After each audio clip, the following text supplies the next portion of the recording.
Tá aqui. Ricardo, Vou fazer a abertura, tá, Breno? Beleza.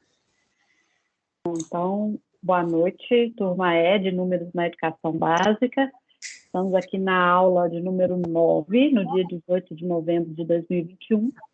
E temos a apresentação do primeiro seminário, cujo tema é cálculo mental. E aí eu já passo diretamente a palavra para o grupo e agradeço aí pela condução da aula. Obrigada. Show. Ok, muito obrigado, Jussara. Uma boa noite a todos e todas, então. Como a Jussara falou, nosso seminário é sobre cálculo mental, né? Somos 5 componentes no grupo, Vanessa, Maria Elisa, o Guilherme, o Brenner e eu, tá? Ricardo. E a gente quer, assim, num primeiro momento, eu fazendo essa introdução, a gente quer que a gente vai... o grupo fez alguns slides, né? Só para orientar mesmo, assim, o nosso andamento aqui, com as principais palavras-chave, né? E eu gostaria que, eu acho que o grupo sendo, a turma sendo pequena, eu acho que é mais convidativa a todos a participarem, né? Às vezes, turma grande não quer dizer que vai ter uma maior participação. Então, eu acho que fica aqui o convite do grupo aqui para quem está assistindo o seminário, participar, né? Questionar. A gente vai fazer, basicamente, uma troca de ideias assim sobre o assunto, né? E vamos para conversar e para a gente discutir aqui e refletir sobre o cálculo mental e a sua importância, né? Vamos então, o Brenner vai começar a fazer a apresentação, né? A gente trabalhou, o tema foi em cima do artigo da Conte Nunes, né? Sobre cálculo mental. E vamos tentar fazer uma educação Paulo Freire, aqui, bem horizontal, né? Todos participem, que todos aprendam um com o outro, né? E é isso aí. Boa. Só confirma para mim se está compartilhando direitinho. Tá sim, Mariana. Boa.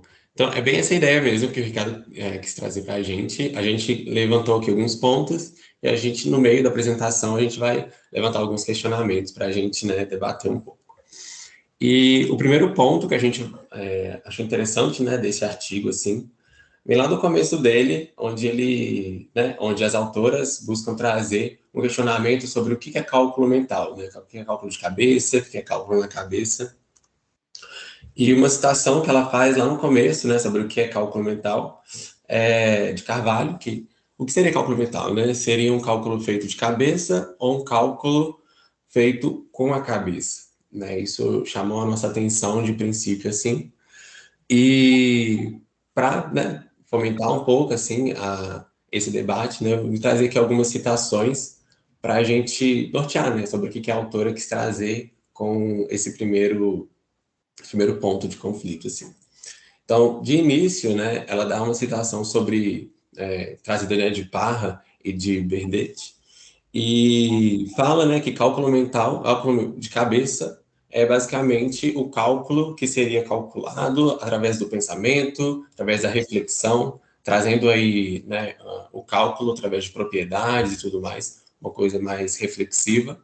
E cálculo na cabeça seria um cálculo do tipo mais automático. Talvez até aquele cálculo onde a gente faz o cálculo, o algoritmo escrito no papel, só que mentalmente. Então, é basicamente a decoreba e tudo mais. E complementando, né, esse pensamento de Parra e Bourdieu, ela traz outra citação, que é de Taton, né, Abu de Carvalho, que diz, né, que esse cálculo na cabeça, né, o cálculo escrito, efetuado na memória, é só uma forma de cálculo mental adaptado. Só que, mesmo, né, tendo essa diferenciação, a gente não opõe essas duas ideias de cálculo, essas duas modalidades, mas basicamente elas são semelhantes. E para o final, né, as autoras concluem com outra citação de Parra, que essas duas vertentes, né, tanto o cálculo de cabeça como o cálculo na cabeça, elas se relacionam e formam, né, um cálculo assim pensado, faz com que, né, uma complemente a outra, de forma que o cálculo pensado deva acompanhar um aumento progressivo do cálculo automático. Então, é meio que o que forma, né, o conteúdo do cálculo mental. Mas, mesmo assim, né, com essas citações, a gente ainda tem uma certa discrepância de pensamento sobre o que é cálculo mental ainda. E a autora diz o seguinte, né, as autoras, a Conti Nunes. Para alguns, cálculo mental está relacionado à rapidez com que se faz uma conta ou a memorização. Só que, para outros, o cálculo mental é o oposto do cálculo escrito, ou seja, né, sendo considerado qualquer cálculo que possa ser feito sem anotações, sem o uso de lápis e papel. Então, para começar, né, a gente vai iniciar já esse bate-bola aqui com os seguintes questionamentos. Será que o uso do papel invalidaria a prática do cálculo mental? Ou o que seria, né, esse cálculo mental adaptado mencionado por Taton na citação, né, das autoras? Então, desde cá, já quero levantar a bola para vocês, quero que vocês falem, comentem um pouco, dizem, né, sobre o que vocês acharam e tudo mais. Fiquem à vontade.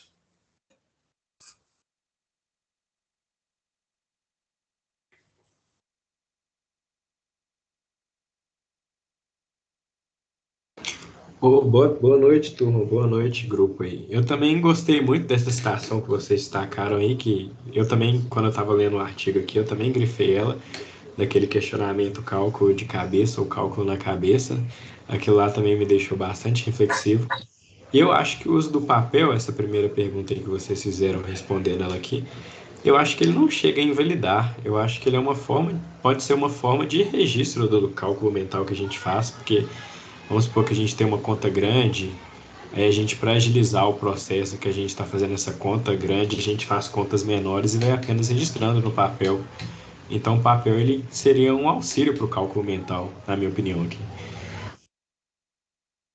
E registrando, né, na linha do que o Marcos falou, registrando resultados parciais, né, por exemplo, mas o caminho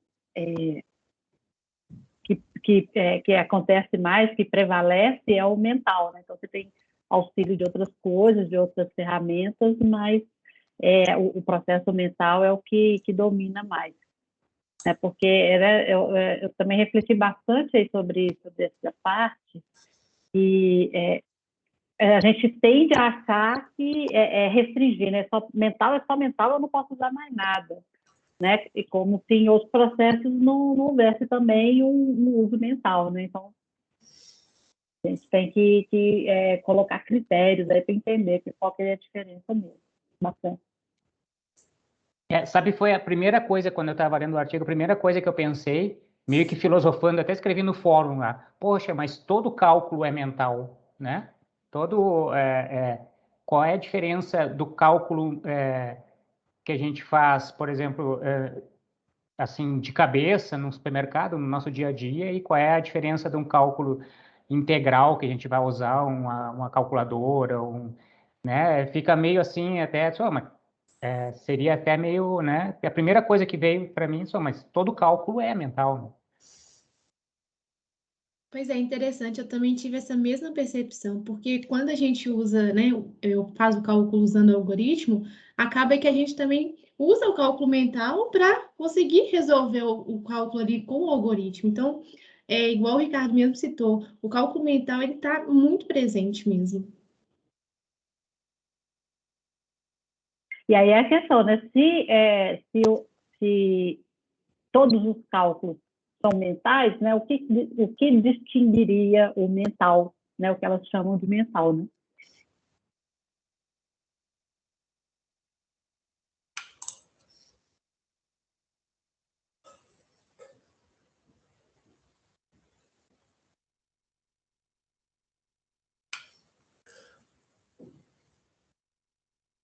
Bom, puxando um pouco para essa segunda pergunta aqui, eu acho que é legal mencionar, né, que o cálculo na cabeça, né, o cálculo adaptado que ele mencionou, é muito aquela, quando a gente vê, né, aquelas pessoas fazendo aquelas contas no ar, assim, tipo, faz o algoritmo, só que no papel, no ar, né? E eu acho que esse cálculo mental, assim, que eles também consideraram, né? Eu acho que ele é uma boa porta de entrada, porque é fazendo, não pelo processo do papel, né? Mas tentando decorar, não decorar, né? Mas, assim, tentar visualizar mentalmente qual seria o resultado, né? E acredito que também seja, né? Igual o Parra falou aqui, né? Que o cálculo com estratégias, igual ela mostra no final ali, várias estratégias de cálculo, ele vai acompanhar o progresso desse cálculo automático, esse cálculo que é feito no ar aí. Então, às vezes, né, a gente pensa em cálculo mental somente com aquelas técnicas lá citadas no fim, mas também a gente pode valorizar também a questão do cálculo na cabeça, assim, como um progresso.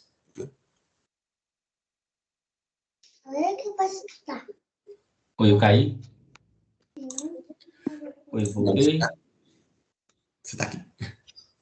Ah, tá. Quando foi dito cálculo mental, saber de cor, me veio à cabeça aquela reflexão que a gente estava fazendo de saber a tabuada de cor.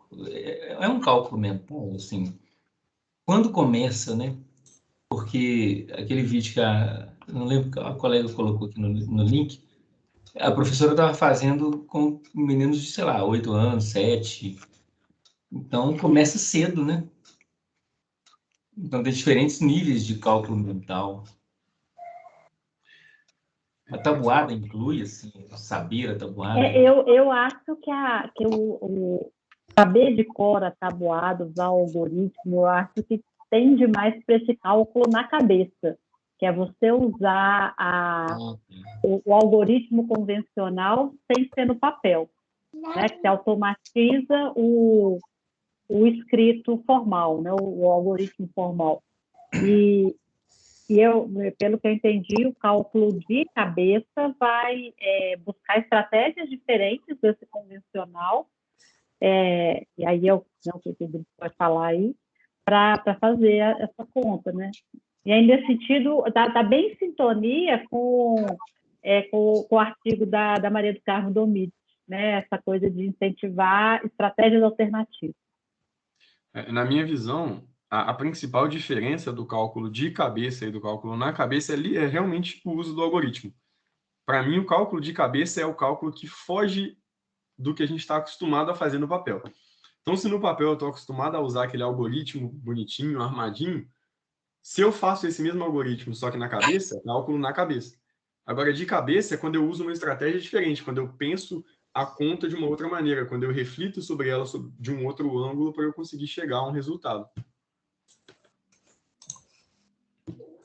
A interpretação que eu faço nesse aspecto é que, no fundo, o cálculo de cabeça acaba sendo uma coisa assim mais evoluída até da matemática, porque nós estamos usando propriedades associativas e as outras para facilitar a conta.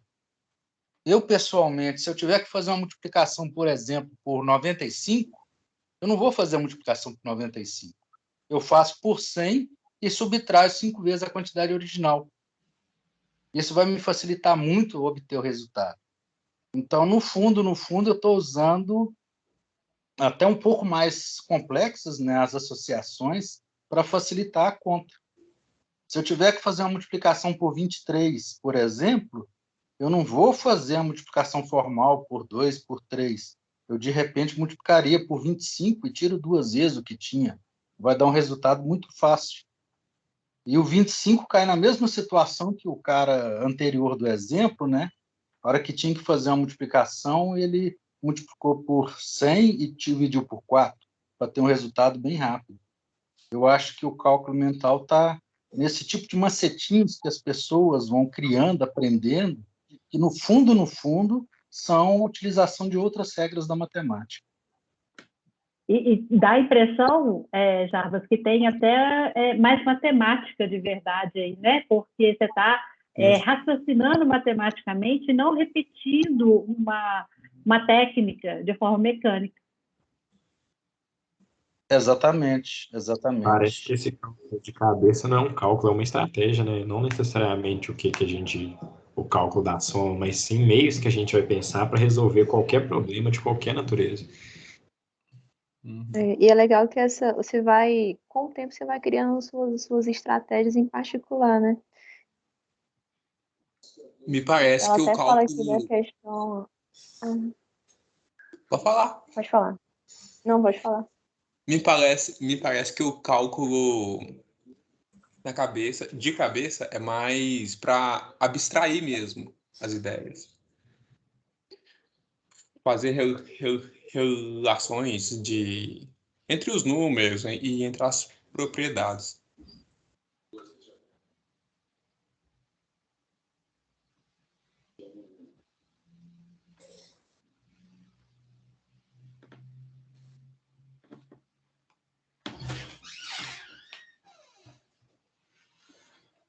Ô, Breno, acho que podemos continuar, né? Boa, é isso mesmo. Se alguém não tem mais nenhum ponto, vamos para o segundo. Então, beleza. Uma segunda parte, né, do artigo que a gente achou muito importante destacar aqui foi essa parte que fala sobre os pilares do cálculo. Que as autoras, elas destacam aí, né, esses 4 pilares para a gente poder montar o cálculo como um todo, né?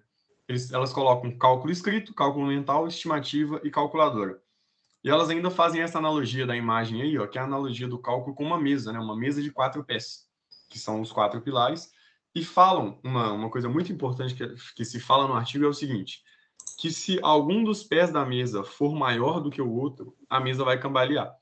Então, é preciso se trabalhar esses 4 procedimentos de maneira igual para que esse cálculo possa ser bem equilibrado. E aí temos até essa citação aí, ó, que fala que é recomendável que se privilegie um trabalho que explore concomitantemente o cálculo mental e o cálculo escrito. Ou seja, esse trabalho ele precisa ser feito de maneira concomitante, de maneira simultânea, de modo que o cálculo mental e o cálculo escrito sejam valorizados como práticas do mesmo modo. Não se valorizar o cálculo escrito como o principal e não se valorizar o cálculo teórico como principal. E aí eu até me propus, né, conversei com os meninos, me propus a trazer uma história que quando eu estava no 9º ano do fundamental, 1º ano do ensino médio, alguma coisa assim, eu tive um professor de matemática que era novo, né? Eu nunca tinha tido aula com ele. E na minha primeira prova bimestral, né, valia 10 pontos,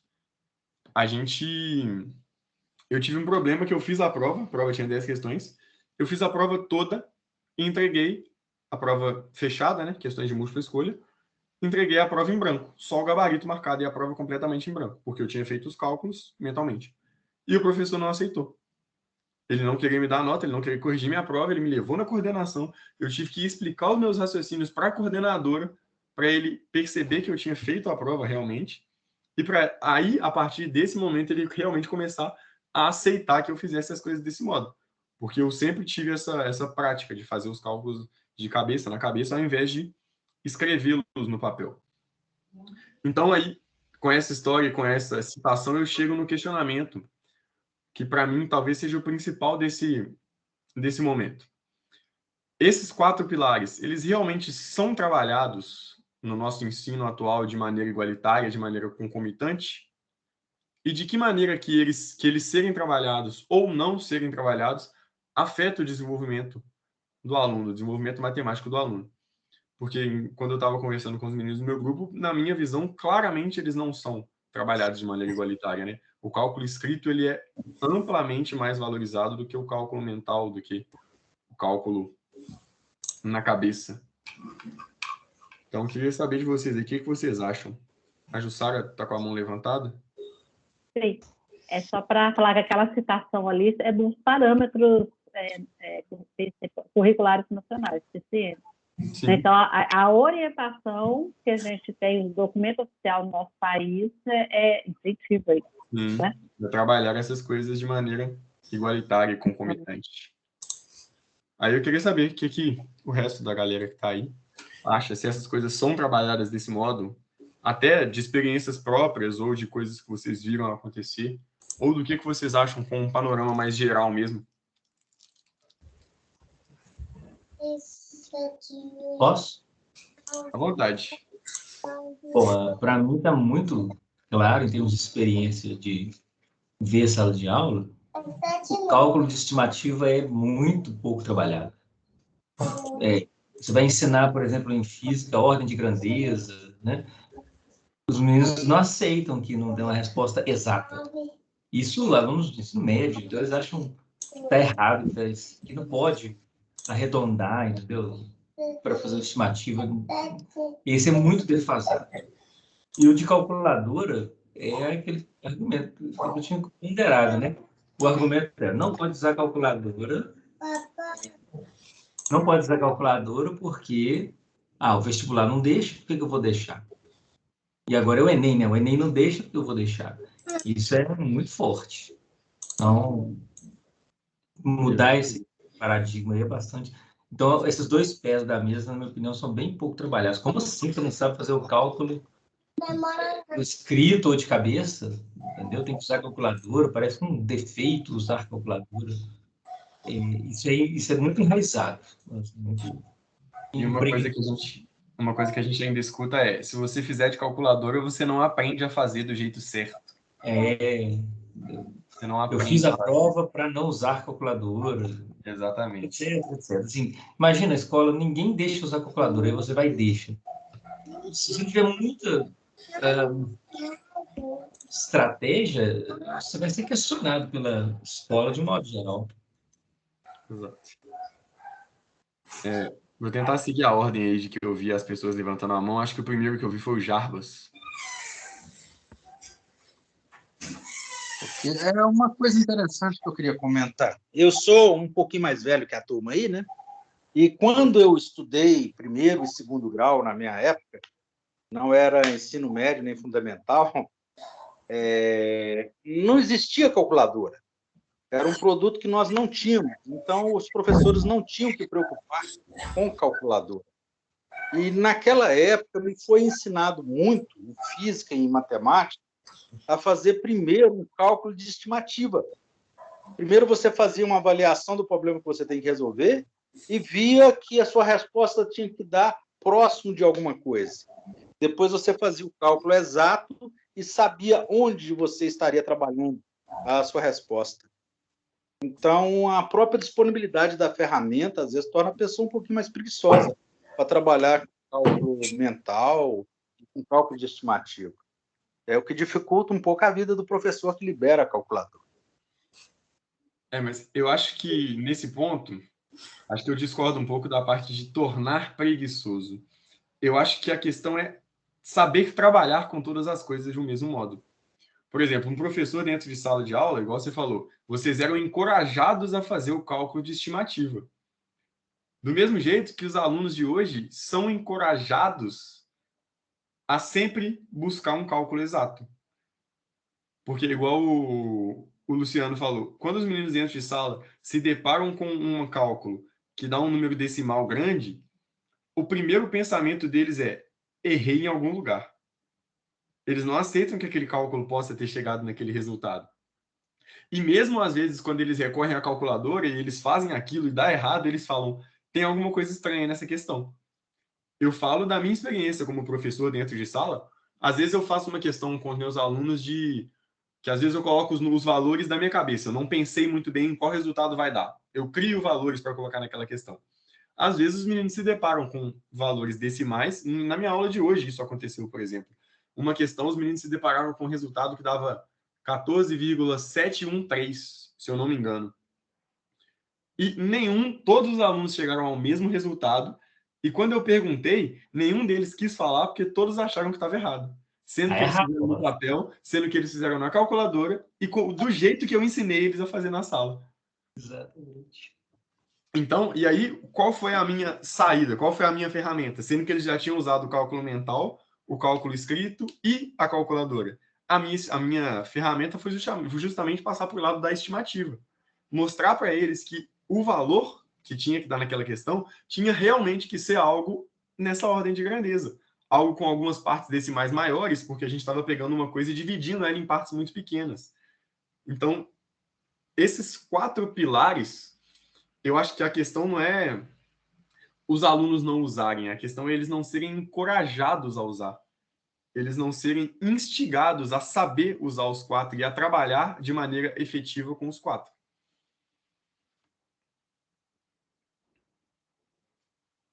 Acho que a segunda pessoa foi a Jussara mesmo, que levantou a mão.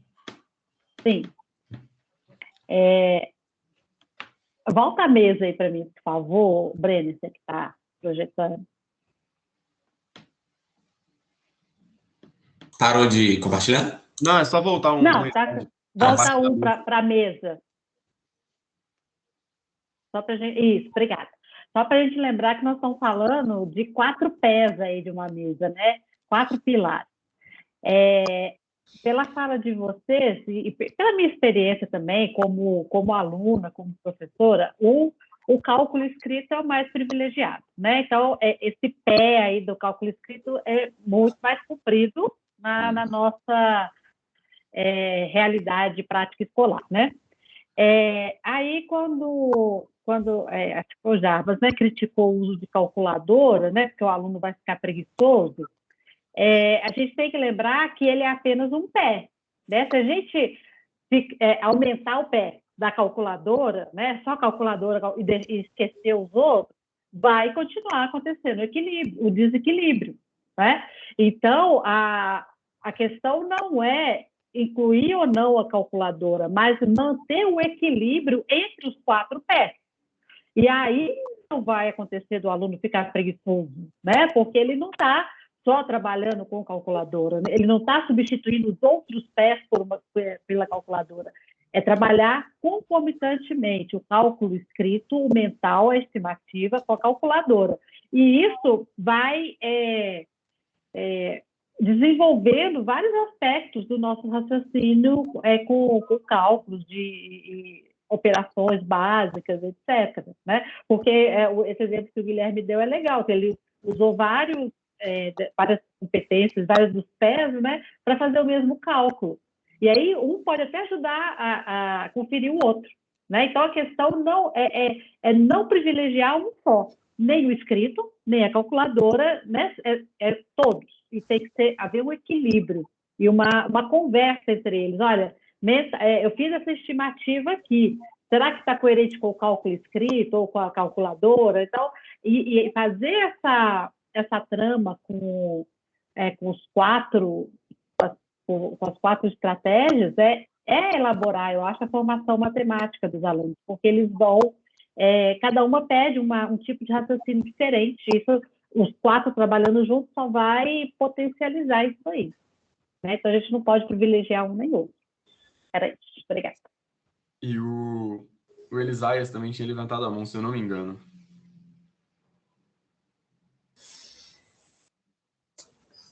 Na verdade, eu estou pensando aqui ainda. Eu estava observando, eu parei para pensar. Eu estava até fazendo uma prova no horário anterior aqui. Aí eu usei calculadora. Eu acho que a calculadora ajuda assim em questão de fazer muitas contas. Muitas casos desses mais que realmente eu acho muito chato. Eu tive até aula com uma professora no cursinho, uma professora de matemática, que ela não gostava de fazer contas. Que fazer um tanto de quantia muito chato. Mas só que ela sabia fazer, mas só que ela agrupava as coisas lá de uma forma que ficasse melhor para ela de fazer de cabeça, em vez de somar tudo, depois de dividir, pronto. Depender não sei, do momento, vale a pena se usar calculador, mas a pessoa tem que saber usar lá também. E meio que saber entender como é que, não sei, cada calculadora parece que às vezes tem um sistema diferente do outro, de pôr parênteses ou não, tem umas coisinhas assim. Mas só que também a calculadora ela só resolve mais números. e não uma parte mais algébrica, dependendo, às vezes precisa e a calculadora não dá conta. E aí tem que ir para o cálculo mental e o escrito, que dependendo do mental não vai dar conta de processar todo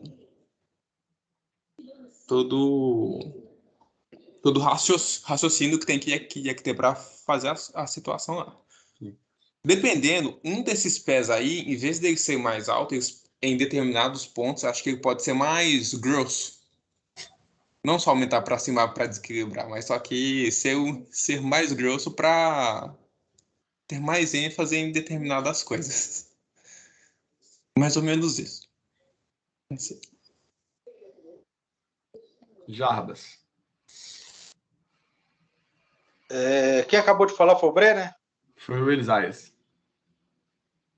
Isaías. Eu acho que você fez uma observação falando da calculadora, e a gente está vivendo num mundo tão diferenciado, né, do que eu vivi no passado, que eu acho que essa calculadora hoje, a gente já tem que pensar não só como aquela calculadora de operações básicas, aquela HPzinha básica que tinha. Acho que a gente hoje já tem que pensar no Excel, no computador, nas coisas que estão aí hoje. Porque se eu bater ali no Google algumas poucas palavras, resolução de equação de segundo grau, eu vou achar uma paginazinha onde eu forneço A, B e C, e eu já tenho a resolução da equação de segundo grau, já tenho o gráfico, já tenho tudo na mão.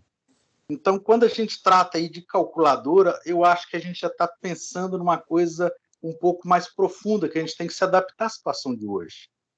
E aí, quando a gente oferece tudo isso com tanta facilidade, alguns alunos vão só na facilidade. E o professor acaba tendo um trabalho muito maior para distribuir, para equalizar os outros pilares, né? Então, esse que eu estava pensando.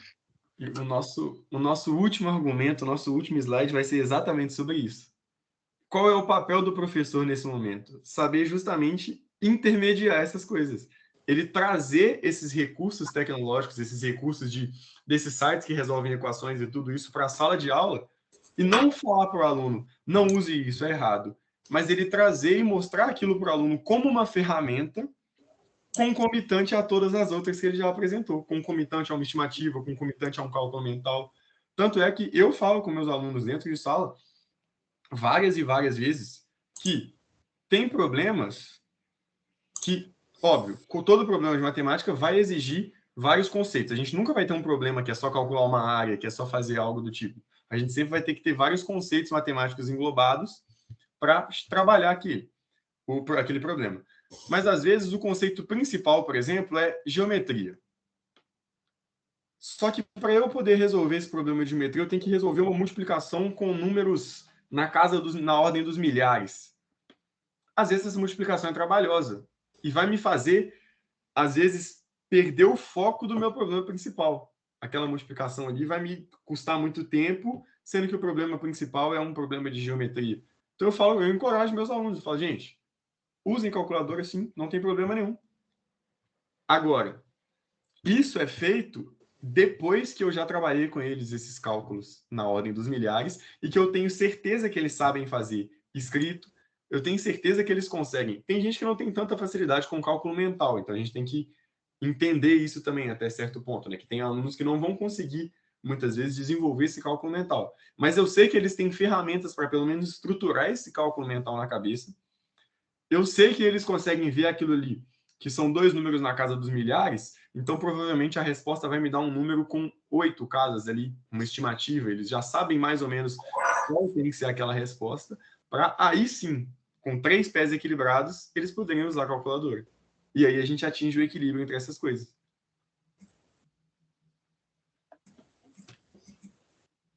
Eu queria fazer uma pergunta provocativa aqui. Se o que a gente já faz na sala de aula de matemática é feito nesses aplicativos, softwares, sites, etc., então está na hora de mudar a aula de matemática, né? Começar a fazer matemática na aula de matemática e não repetição de técnicas, né?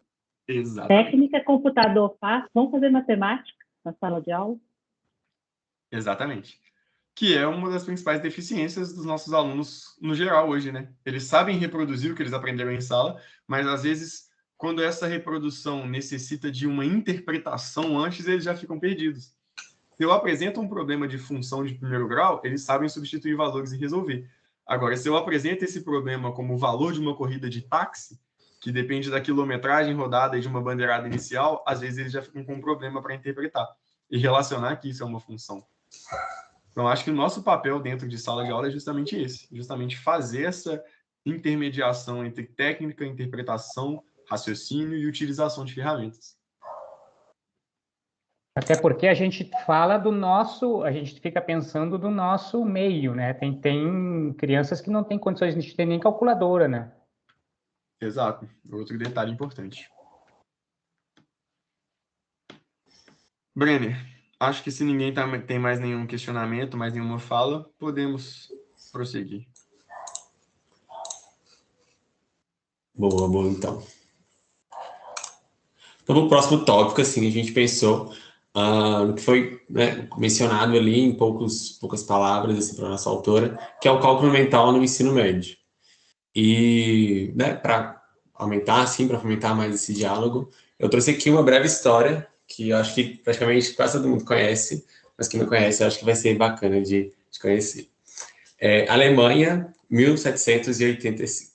Um professor, tido como muito bravo e exigente, mandou que seus alunos somassem todos os números de 1 a 100, para manter a classe ocupada e em silêncio.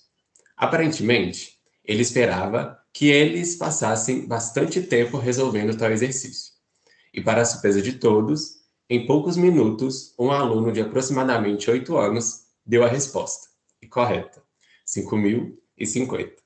Bom, essa história, sim, é geralmente contada quando a gente vai passar, né, aquele conteúdo sobre PA, lá no ensino médio, que conta a história sobre a soma dos termos, a soma, né, de todos os termos de uma PA finita, né, onde Gauss, através de um cálculo mental, né, anotando ali as somas parciais, ele conseguiu resolver esse problema aí, tido complexo, né, para o ensino fundamental. Então, a partir dessa história, a gente consegue até ver, assim, como que o cálculo mental pode também estar inserido, né, em disciplinas, assim, em matérias dentro do ensino médio, né, como essa aí, que é a progressão aritmética. Só que no artigo, né, a autora diz, em 3 documentos, né, o PNLD, de 2018, a BNCC, de 2018, e o PCN, né, que os documentos são listados abaixo, não, o Programa Nacional do Livro e do Material Didático, ele não cita o cálculo mental em suas fichas de avaliação referente ao ensino médio. A BNCC, que é a Base Nacional Comum Curricular, o pessoal leu aí sobre números, faz referência a cálculo, né, nessa etapa aí de ensino médio, mas não faz referência alguma à forma mental, né, desse cálculo nesse período de ensino médio. E, por último, os parâmetros curriculares nacionais também não mencionam o cálculo mental dentro do ensino médio. Então, a autora trouxe aí para a gente, né, diversos esses documentos assim que regem, que guiam assim os profissionais, os docentes sobre as suas práticas, só que, né, elas não garantem, né, o cálculo mental para essa faixa etária. Então aí a gente já levanta um próximo questionamento. Tipo, as autoras, né, elas têm um posicionamento contrário aos documentos e dizem que é uma certa negligência não abordar, né, o cálculo mental dentro do ensino médio. Eu queria saber se vocês concordam com isso ou que os documentos, eles têm, né, a maior noção sobre o que eles estão regindo.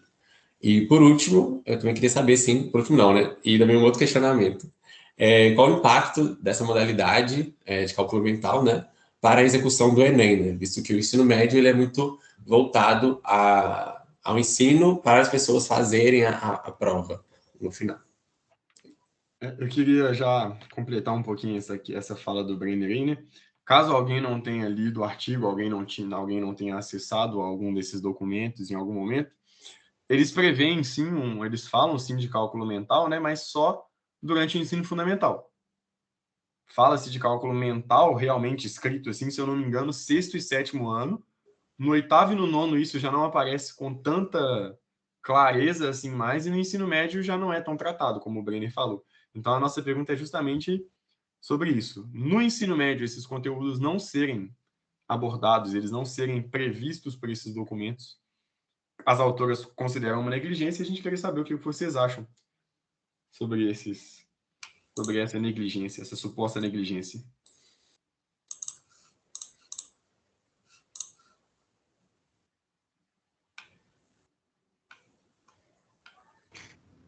Eu Eu acho particular, que. se alguém fosse, pode falar antes, eu não Não, levantei. pode falar.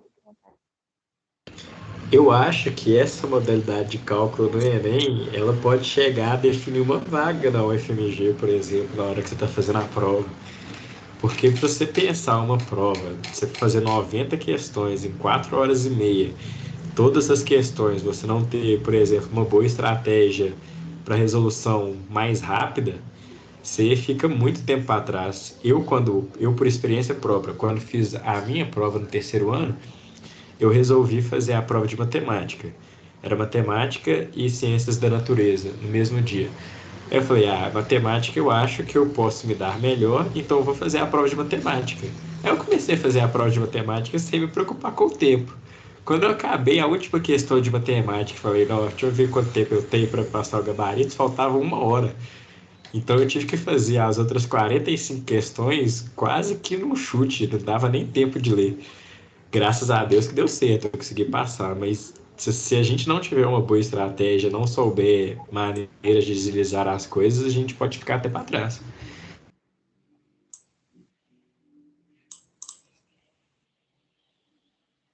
Tinha alguém falando junto com ele aí? Quem tinha sido que eu não cheguei a acompanhar? Era eu, Elisa. Ah, sim. Eu penso assim, né? Se o cálculo mental ele é uma base, né, para todos os outros pilares, né, os 4 têm que andar juntos. Se lá atrás, ainda mais pensando na realidade hoje que nós nos encontramos, se ele não for pelo menos revisado ou se ele não tiver ali uma deixa para ser trabalhado no ensino médio, com certeza esse aluno no Enem ele vai ter muito mais dificuldade de ter essas estratégias, porque pensando na realidade de hoje, essas estratégias não foram trabalhadas nos últimos 2 anos, como deveriam ser. Então, isso está se arrastando cada vez mais. Justo. Jussara?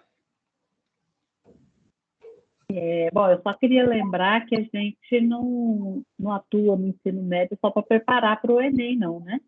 E cálculo, fazer conta, a gente usa na vida, né?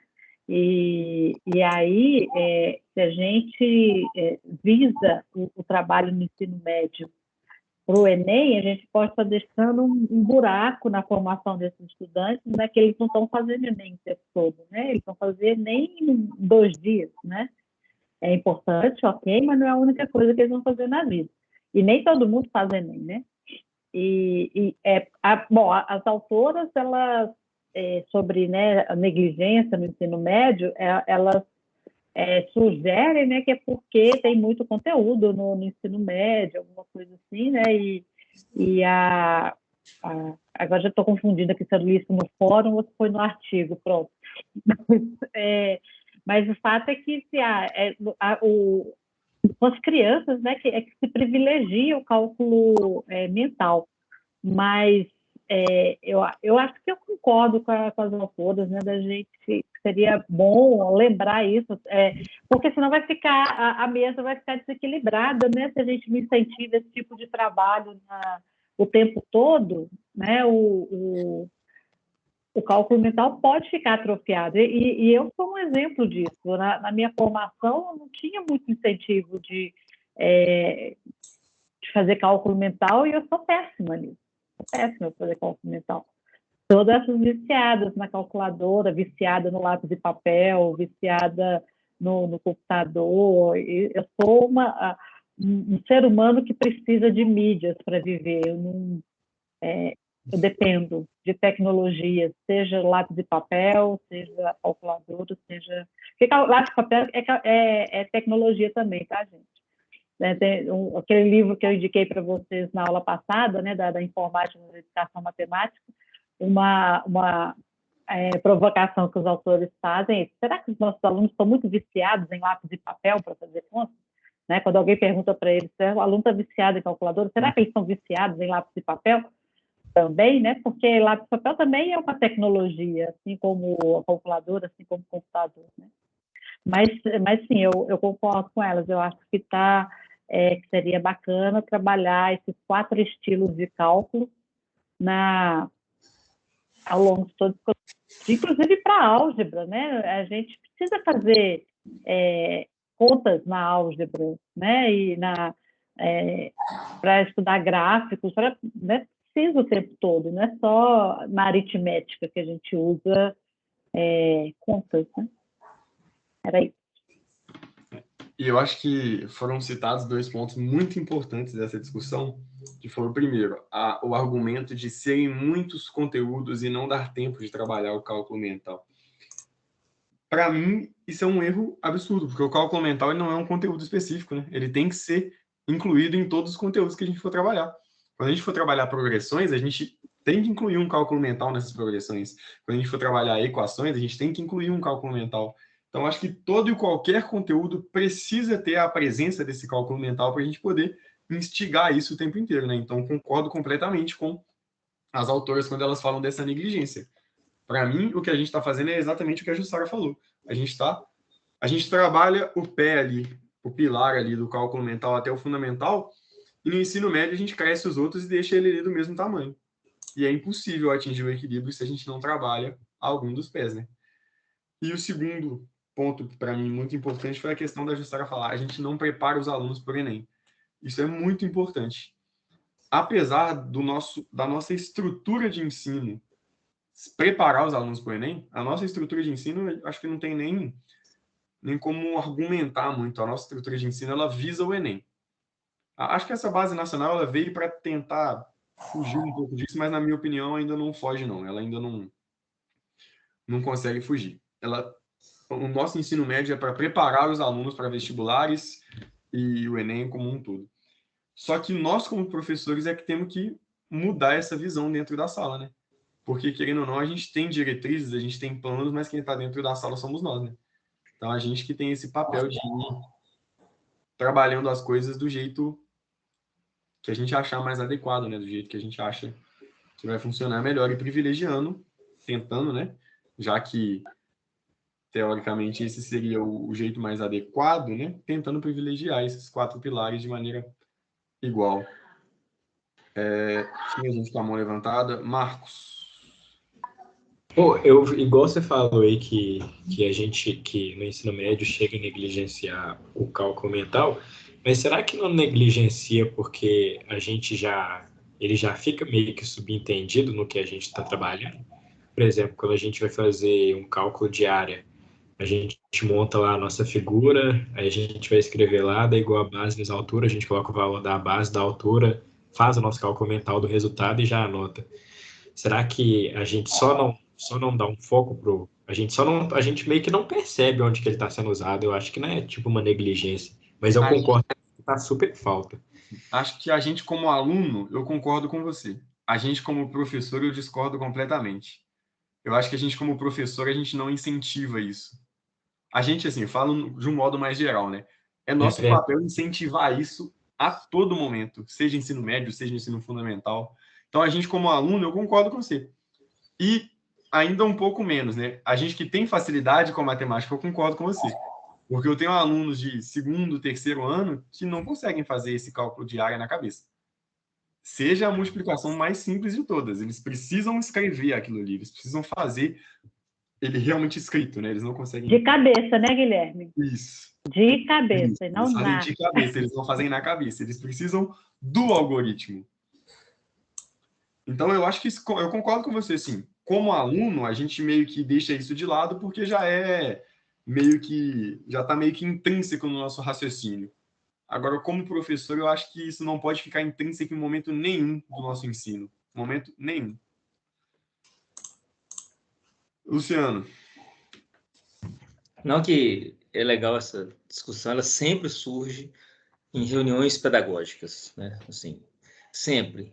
E aí, bem muito tempo atrás, É um absurdo a escola de ensino médio preparar para o vestibular. Vamos criar algo para destruir isso. E criou-se algo chamado Enem. Em 1998, o Enem não era nem um pouco parecido com o que ele é hoje. O Enem destruiu a preparação para os vestibulares. Hoje ele é o elemento a ser destruído nessas conversas, então é complicado, porque a sociedade quer que os meninos formem no ensino médio preparados para ingressar na universidade. Esse é um... Não, gente, eu Esse é acho um... que desculpa te interromper, Luciano, mas o problema não é ir para o lado oposto, né? Preparar só para o Enem, não vou preparar para o Enem, não é isso. Não é. A minha questão que eu falei é não preparar apenas para o Enem. Exato. O Enem está ali, mas tem a vida além do Enem também, né? Vamos preparar para tudo. O Enem tem suas vantagens, né? Por mais que tenha diminuído muito, assim, tem uma contextualização maior, né? Uma questão da inclusão nacional, você faz a prova aqui para estudar lá no Pará, se você quiser, etc. Mas para preparar para o Enem, só o Enem, já é muito difícil. Porque não é só aprender a matemática, a ciência da natureza, humanas, ele tem que aprender a pular questões, porque ele não vai fazer as 90, muito provavelmente. Ele tem que descobrir qual é fácil, qual é difícil, porque tem o TRI.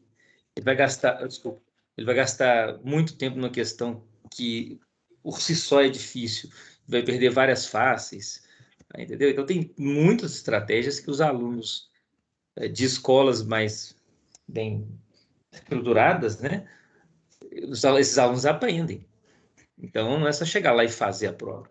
E assim, vou nunca falar muito, não, mas tem umas coisas que são muito complicadas e me incomodam demais, assim. Chega para um menino e fala assim, escreve aí no seu caderno, quanto é 70.000 vezes 0,0003. Ah, mas tem que ter uma baita capacidade de convencimento para convencê-los que isso é igual a 7 vezes 3, que é 21, entendeu? Tem várias experiências de cálculo mental e se eu aprender a ensinar bem para os meus meninos a fazer alguns cálculos mentais, nossa, eu vou ganhar muito com o curso, né? Não é com essa disciplina só, não, com o curso como um todo, porque isso é difícil. Ele vai fazer 70.000, vai colocar aqueles zeros todos um debaixo do outro, vai fazer 0 vezes 0, 0, 0 vezes 0, 0, e vai somar os zeros. E você questiona ele e fala que eu estou desconfortável em fazer isso, que eu aprendi assim. Complicado. Pois é, isso que eu estava falando, né, da importância da gente fazer matemática, né? Os alunos, a aula de matemática virou um receituário de técnica, e esse exemplo que você dá, Luciano, é bem disso que eu estou falando, né? Porque o cara vai logo para a técnica, né? Ele não sabe a matemática, não sabe que a gente trabalha com uma base decimal, e o que significa andar com a vírgula, e por aí vai, né? Então, eu estou abrindo uma campanha, vamos ensinar matemática na aula de matemática. Sim, exatamente. Baixa minha mão. Acho que Elisaias está com a mão levantada. Eu tô um pouco... Tô pensando nesse assunto. Esse assunto é bem interessante, né? Questão do Enem, acho que foi até o Marcos que falou, não sei. Falou que realmente quem está lá no Enem vai traçar uma estratégia lá para fazer as questões lá e pronto. E ele vai se preocupar também não só... Na verdade, eles estudam não só na escola, mas muita gente também faz os cursinhos para poder não só... Não é para aprender o conteúdo, é para tirar uma nota tá maior que uma outra possível pessoa pode tirar. É meio que uma concorrência já mesmo. Talvez eu não sei, talvez tem outros no decorrer do ensino médio também, pode ser também, eu acho que tem que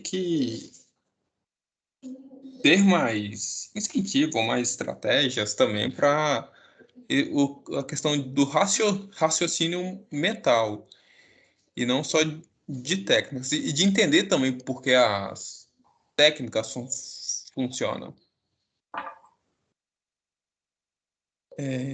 Tirar uma dúvida com o grupo, vocês vão trabalhar um pouquinho das técnicas aqui de cálculo mental? Que as autoras... Jussara, a gente preferiu não trabalhar, porque assim, já está bem trabalhado ali no artigo, a gente quis trazer mais essa questão do diálogo mesmo, do debate e tudo mais. O último ponto, aliás, né, ele vai tentar trazer um pouco assim, um diálogo sobre essas técnicas. Uhum. Então, gente, já fica a recomendação assim, para todo mundo ler e fazer e usar as técnicas lá, tá? Porque, de repente, eu fiquei em dúvida aqui se quando a gente fala aqui nessa conversa nossa em cálculo mental, está todo mundo falando a mesma coisa. Uhum. Né? Porque a gente está falando lá do que as autoras estão chamando de cálculo mental, né? Uhum. Acho que a gente até pode ir para esse ponto aí, que o Elisaías aí já até tocou nesse ponto das técnicas, né? Eu acho que vai ser legal. E eu acho que no artigo, por que a gente achou melhor não falar? A gente achou melhor não trazer um tópico específico sobre isso, justamente para não ficar muito repetitivo, né? Porque elas estão bem trabalhadas e bem explicadas no artigo. Então, acho que não faria nem muito sentido a gente trazer para refalar aqui uma coisa que já foi falada lá. Mas aí a gente resolveu ampliar um pouco essa discussão, que é justamente nessa parte do papel do professor. E a gente já teve várias inserções sobre isso aqui, né, ao longo da conversa, sobre qual seria o nosso papel, qual seria a função do professor, né, em relação ao cálculo mental dentro de sala. E eu queria justamente trazer dois questionamentos aqui. Um sobre as técnicas do artigo e um sobre o aprendizado de maneira mais geral. Para quem leu o artigo, não sei se vocês chegaram a ver isso lá, mas quando elas falam sobre essas técnicas de cálculo mental, por exemplo, vou pegar um trecho de exemplo aqui, ó. Elas falam aqui, por exemplo, ó, adição, lá na técnica mental que elas falam para adição. Calcular separadamente as unidades das dezenas, das centenas e depois unir os resultados parciais. Nesse caso, recorre-se à decomposição decimal de um número junto à propriedade associativa da adição. Essa estratégia é bem similar à ideia que existe por trás do algoritmo escrito. Qual foi o nosso foco nessa pergunta? É óbvio que esse artigo é destinado para pessoas que estão estudando, né? Tipo assim, em questão de uma graduação, né? É destinado a professores. Acho que eu posso dizer assim. Aí, a minha primeira pergunta é: eu consigo, é útil, é viável eu levar essa técnica de cálculo mental para dentro de sala de aula dessa maneira que ela está escrita ali? E aí é o que está nessa primeira pergunta aí, né? Os termos matemáticos facilitam ou dificultam? Então, eu posso levar aquilo ali para dentro da sala de aula do jeito que está ali? Eu posso ler aquele trecho do artigo dentro de uma sala de aula de 6º, 7º ano, por exemplo, e esperar que os meninos entendam aquilo tranquilamente?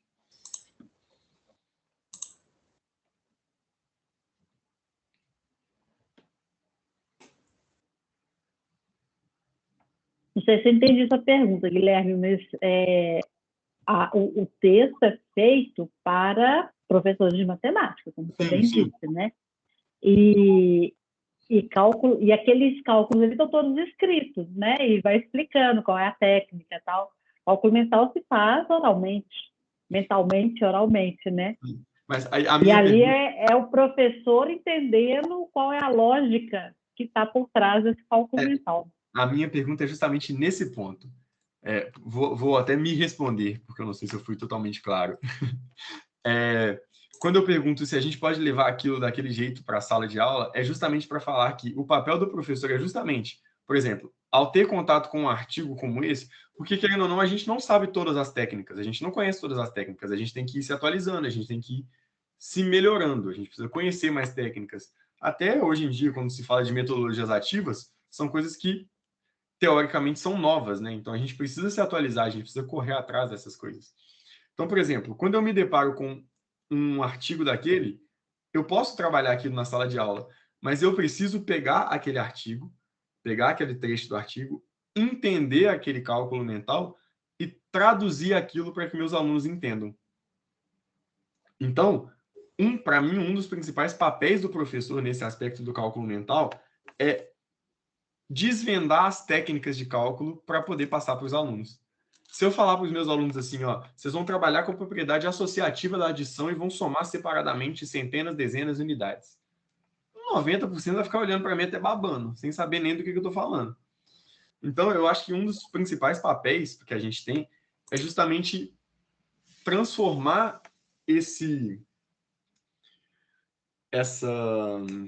como é que eu digo? Esse trecho do artigo aí, né, que a gente tem como uma técnica, transformar essa técnica em uma coisa acessível aos alunos. Porque eles não vão desenvolver isso sozinhos também. Não é todo mundo que consegue desenvolver um raciocínio matemático mental sozinho. Então, para mim, o primeiro papel que a gente tem é justamente fazer com que isso seja tangível aos alunos, com que eles possam entender, que eles consigam ter acesso a essas coisas de uma maneira que eles consigam reproduzi-las em outros momentos. Acho que foi o Marcos que levantou a mão primeiro, certo?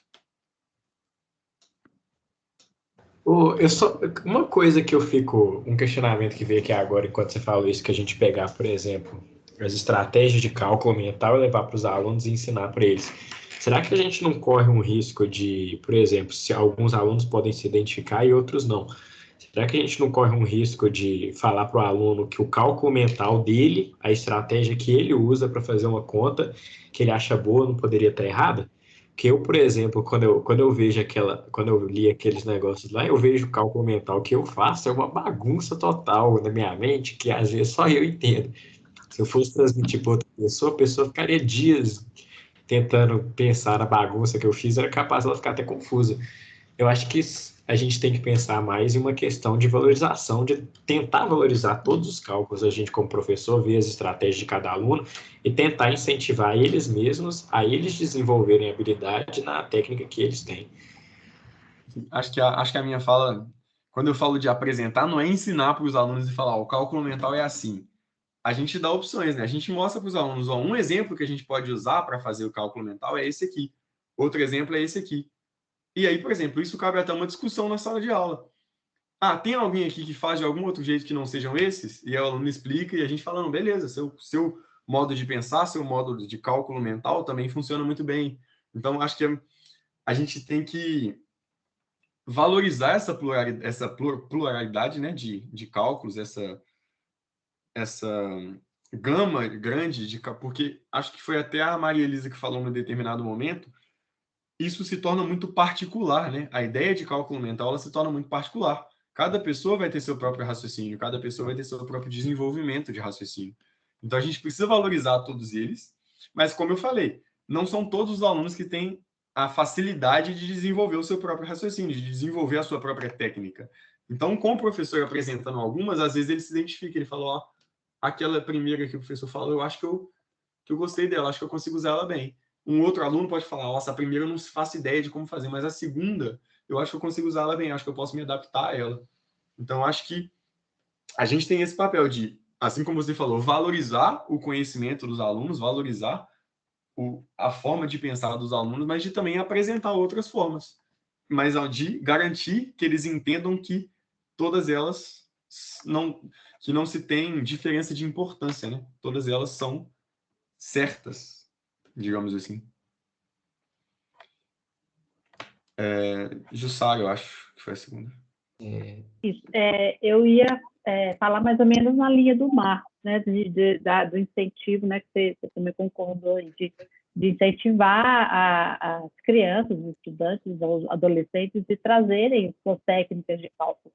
E um exercício que pode ser interessante também é que, ao cada um explicar a sua técnica de cálculo mental, vocês vão estar fazendo...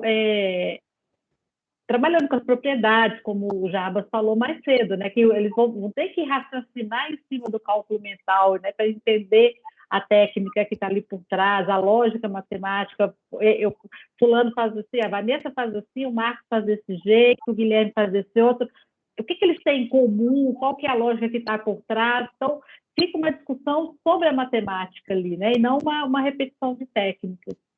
Eu acho que essa discussão pode ser interessante, inclusive comparando com o algoritmo convencional, né? Então, são várias técnicas diferentes em diálogo ali. Certo. Luciano. A pena que a Jussara já falou, porque às vezes eu ia perguntar até para ela se essa coisa de, você falou, né? Eu vou mostrar diversas técnicas, vou pegar o artigo e vou traduzir para o aluno. Isso seria transposição didática, né? Essa expressão.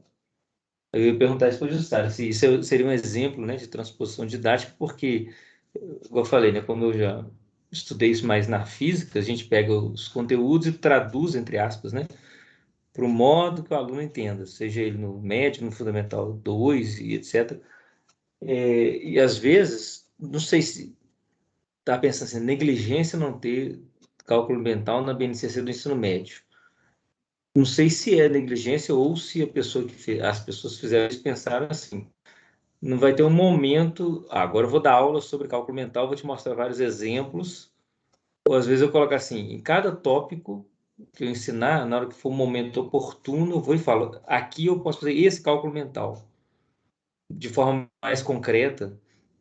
Aí o aluno fez de um jeito, você fala, olha, eu posso fazer assim, assim, assim. Ele, entendi. Que meio que eu faço isso, entendeu? Eu não dou aula de cálculo mental, mas sempre que eu posso, eu mostro para ele que dividir por 8 é dividir por 2, metade da metade da metade, por exemplo. Eu estou falando de roldanos, por exemplo, mas isso aí já é o 2 elevado a x, né?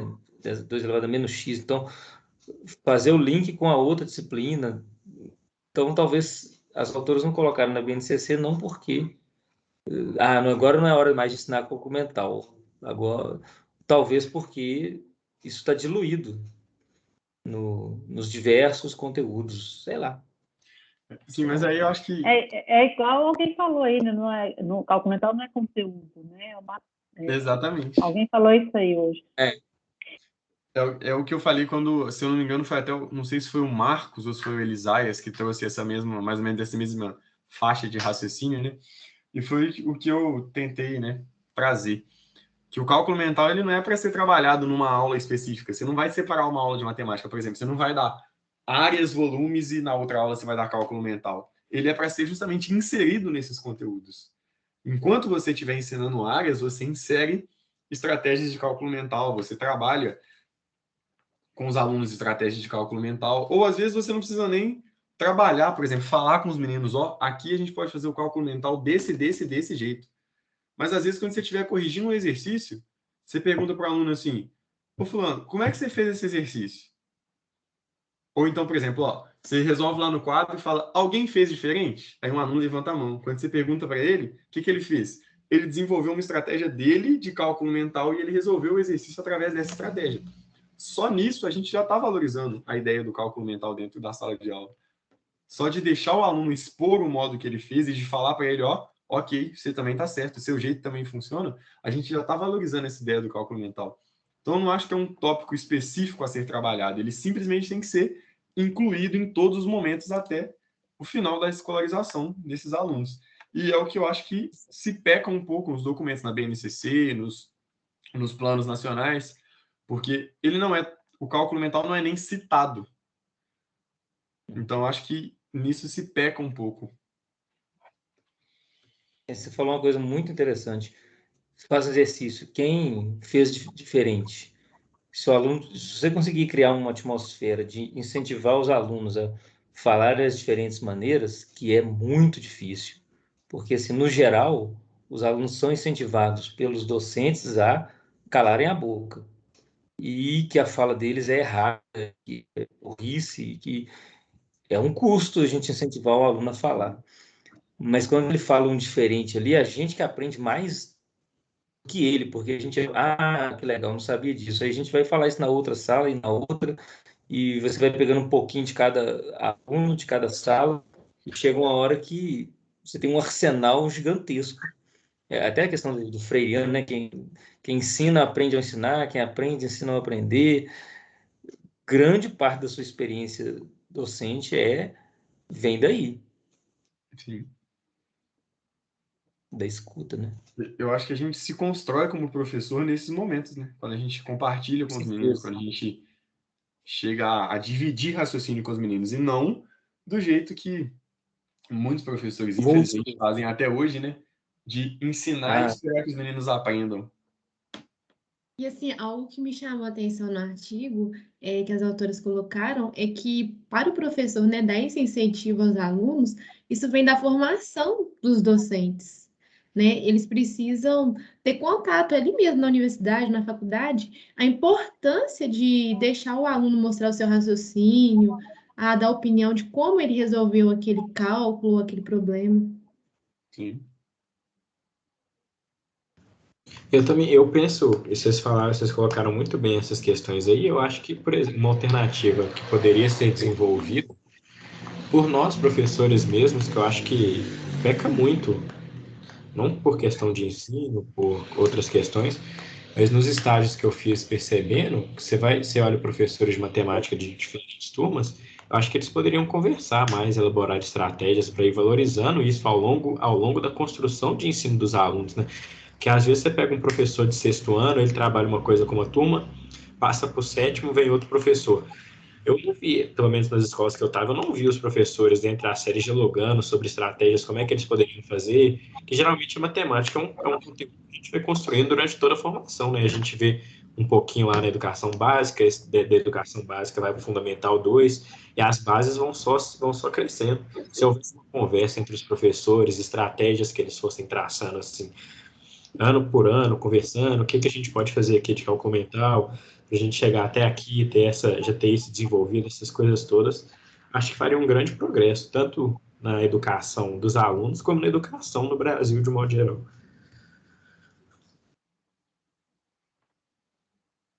Eu gostei dessa, só levando aqui um parênteses, dessa fala, quem foi que falou agora? É porque eu tô... O Marcos, se não me engano. Marcos, né? Ele falar que os professores não se conversam, né? E aí eu pergunto, alguém aqui que pega uma turma do 6º ano conversou com o professor do 5º? Eu peguei. Você já Os alunos falam assim, regra da matemática. Então a professora fala que é assim e ponto. Aí quando eu vou falar que é de outro jeito, cara, é difícil demais. Então, acho que falta também um pouco do diálogo da gente, como professor de matemática, conversar um pouco com os pedagogos também, né? Porque, assim, eles têm toda uma estratégia mais pedagógica do que a gente. Mas, às vezes, o raciocínio matemático não condiz tanto com o nosso. Essas técnicas que as autoras apresentaram mesmo, elas são muito bem desenvolvidas a partir do 2º ano do ensino fundamental, dos anos iniciais. Essa parte de decomposição. E quando chega para a gente, parece uma coisa assim, nossa, mas por que o aluno fazia daquele jeito? E aí a gente vai com um algoritmo muito mais simples e perde ali do aluno uma estratégia que ele construiu ao longo do tempo com os professores nos anos iniciais. Então, acho que essa conversa está faltando um pouquinho das duas partes. E acho que com todas essas opiniões, com todos essas coisas que a gente falou, a gente constrói mais ou menos o que seria o tópico desse último slide, né? Que é o papel do professor. É justamente isso tudo que a gente está falando. Fazer essa conversação entre o que o menino aprendeu e o que ele vai aprender. Fazer essa conexão das coisas que ele sabe com as coisas que ele precisa saber, das coisas que são raciocínio dele, das coisas que são matemática teórica, que querendo ou não ele precisa aprender também. Acho que o nosso papel como professor passa por tudo isso aí. Bom, se não temos mais comentários, não temos mais perguntas, acho que é isso, né, Brenner? Esse é o último. Sim, fechou. Esse é o último ponto nosso. Se não temos mais comentários, não temos mais perguntas, fechamos por hoje. Jussara, sinta-se à vontade. Obrigada, grupo. O pessoal quer comentar mais alguma coisa? Mais questões para o grupo? Não, eu queria só fazer um elogio, foi uma apresentação muito boa. Eu tinha lido o artigo, aí as ideias, foi até legal a conversa, é bom quando todo mundo conversa, todo mundo em sintonia, debatendo as ideias. Foi muito produtivo. A participação ajuda bastante nas discussões. A participação é essencial, né? Exatamente. Também gostei muito do Fica, tema, muito fica o útil. convite para todo mundo participar sempre assim, das aulas, né? Aí acho que a gente constrói junto uma compreensão das coisas. É importante. Elisaias, eu estava falando seu nome errado, né, Elisaias? Tem problema não, já tô bem. Não ligo mais, não. Eu acho também que foi legal, né? Tipo assim, acho que é importante, né, que tem um debate, né? Cada um tem a sua opinião e tudo, aí cada um escuta o outro. Tem meio que apontar mesmo, se está certo ou está errado, é mais um diálogo assim para tentar chegar em novos conhecimentos mesmo. Não sei, não é nem resultado, não, que eu acho que é um resultado do conhecimento. Não chegar numa solução do problema, né? E parece que isso talvez não é nenhuma coisa nem outra, né?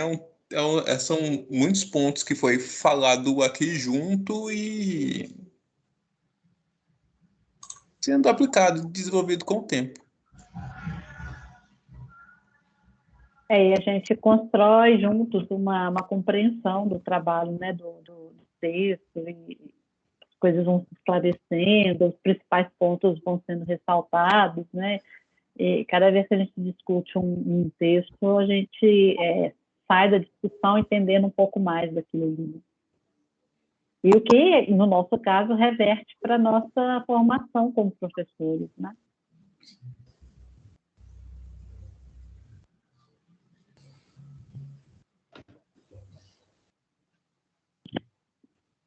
Bom, mais algum comentário, pessoal?